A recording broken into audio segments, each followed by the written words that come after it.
He's sitting there staring at a piece of paper in front of him. He's trying to break it down. He says, I'm breaking it all down. The ticket was $600, and then after that there was more for the hotel and food and so on for just 10 days.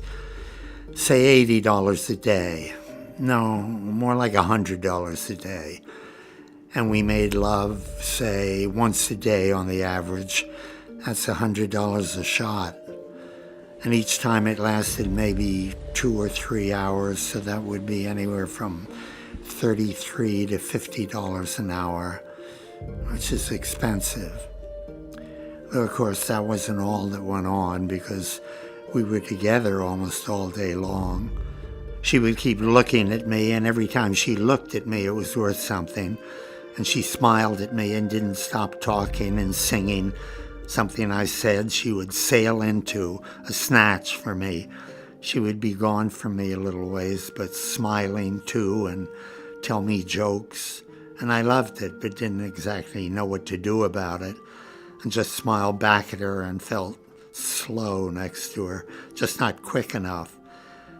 So she talked and touched me on the shoulder and the arm. She kept touching and stayed close to me. You're with each other all day long, and it keeps happening. The touches and smiles. And it adds up, it builds up, and you know where you'll be that night. You're talking, and every now and then you think about it. No, you don't think about it, you just feel it as a kind of destination. What's coming up after you leave, wherever you are all evening, and you're happy about it, and you're planning it all.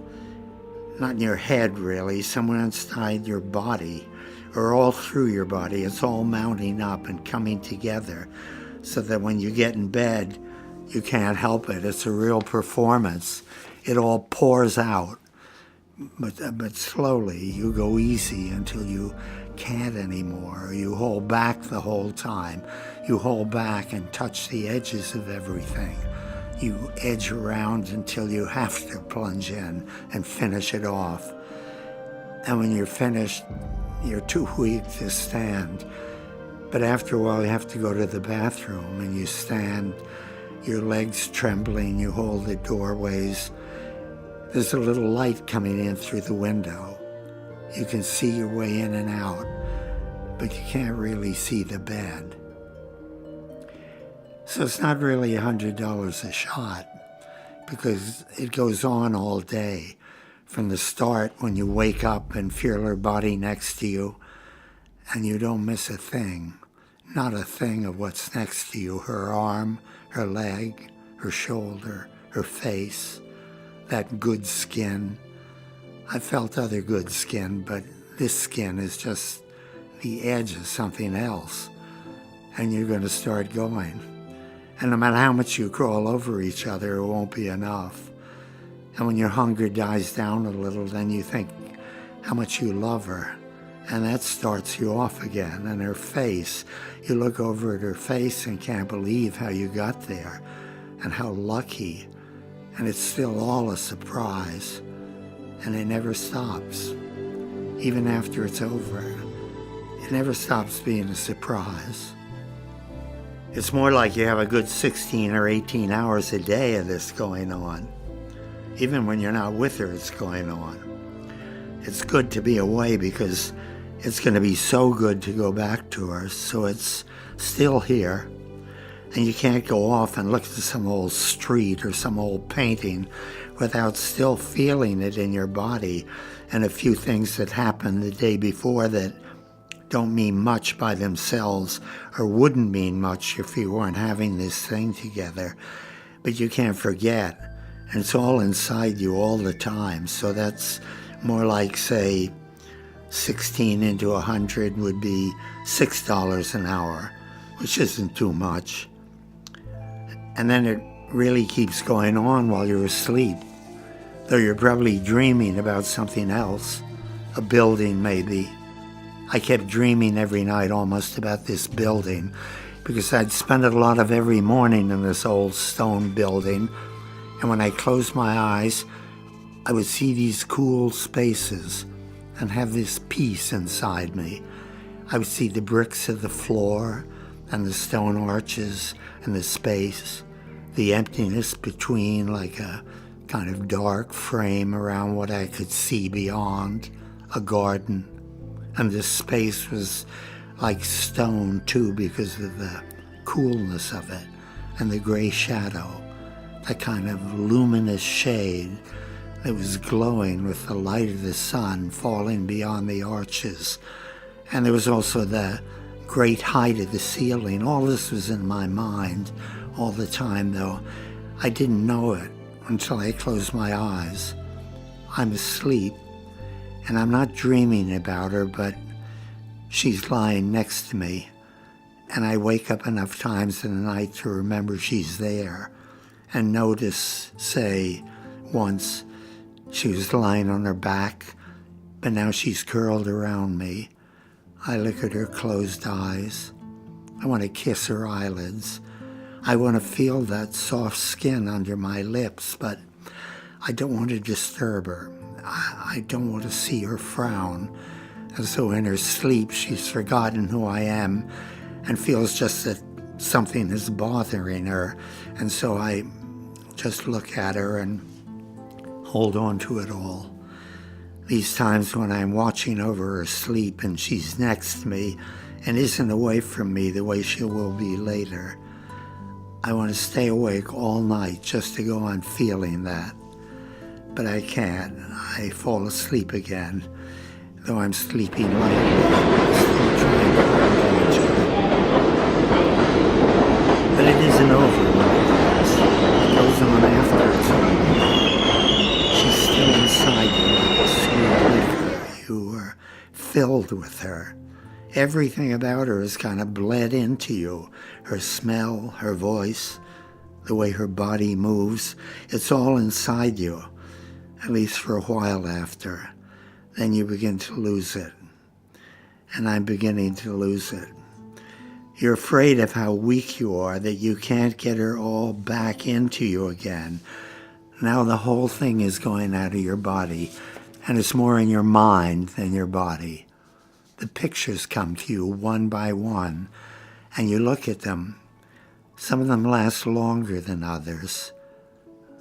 You were together in a very white, clean place, a coffee house, having breakfast together. And the place is so white that against it you can see her clearly. Her blue eyes, her smile, the colors of her clothes, even the print of the newspaper she's reading when she's not looking up at you. The light brown and red and gold of her hair when she's got her head down reading. The brown coffee, the brown rolls, all against that white table and those white plates and silver urns and silver knives and spoons. And against that quiet of the sleepy people in that room sitting alone at their tables with just some chinking and clattering of spoons and cups and saucers and some hushed voices, her voice now and then rising and falling. The pictures come to you, and you have to hope they won't lose their life too fast and dry up, though you know they will, and that you'll also forget some of what happened, because already you're turning up little things that you nearly forgot. We were in bed, and she asked me, "Do I seem fat to you?" And I was surprised, because she didn't seem to worry about herself at all in that way. And I guess I was reading into it that she did worry about herself, so I answered what I was thinking and said stupidly that she had a very beautiful body, that her body was perfect. And I really meant it as an answer, but she kind of said sharply, "That's not what I asked." And so I had to try and answer her again exactly what she had asked. And when she lay over against me late in the night and she started talking, her breath in my ear, and she just went on and talked faster and faster. She couldn't stop, and I loved it. I just felt that all that life in her was running into me too. I had so little life in me. Her life, her fire, was coming into me, and that hot breath in my ear, and I just wanted her to go on talking forever right there next to me. And I would go on living like that. I would be able to go on living. But without her, I don't know. Then you forget some of it all. Maybe most of it all. Almost all of it in the end. And you work hard at remembering everything now so you won't ever forget. But you can kill it too by even thinking about it too much. You can't help thinking about it nearly all the time. And then when the pictures start to go, you start asking some questions. Just little questions that sit in your mind without any answers, like, why did she have the light on when you came into bed one night, but it was off the next? But she had it on the night after that, and she had it off the last night. Why? And other questions, little questions that nag at you like that. And finally the pictures go, and those dry little questions just sit there without any answers, and you're left with this large, heavy pain in you that you try to numb by reading, or you try to ease it by going out into public places where there'll be people around you. But no matter how good you are at pushing that pain away, just when you think you're going to be all right for a while, that you're safe, you're kind of holding it off with all your strength, and you're staying in some little bare, numb spot of ground, and suddenly it will all come back. You'll hear a noise.